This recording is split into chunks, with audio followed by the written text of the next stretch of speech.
మనం వివేకులమైతే ఈ ఫోన్ ద్వారా వ్యాపారాలు చేయొద్దండి. అసలు ఒక వస్తువు ఏదైనా కొనాలి అని ఉంటే అంతగా ఆ వాంఛ పీడిస్తే అది అవసరమైతే బల్ల మీద వచ్చిన తోక పుస్తకం లాంటిది పెట్టి అక్కడ రాయాలి.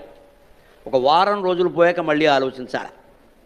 అప్పుడు కూడా అవసరం అనిపిస్తే మంచిది, ఇంకొక వారం వాయిదా వేయి, పర్వాలేదు, కొంపలంటుకో.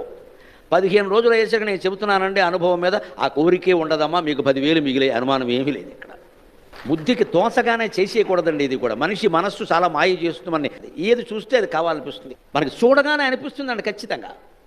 ఆ కోరికను కాస్త వాయిదా వేసామనుకోండి, కనీసం ఒక గంట వాయిదా వేయండి అనిపించదు. అప్పటికి పరిస్థితులు మారిపోయాయి.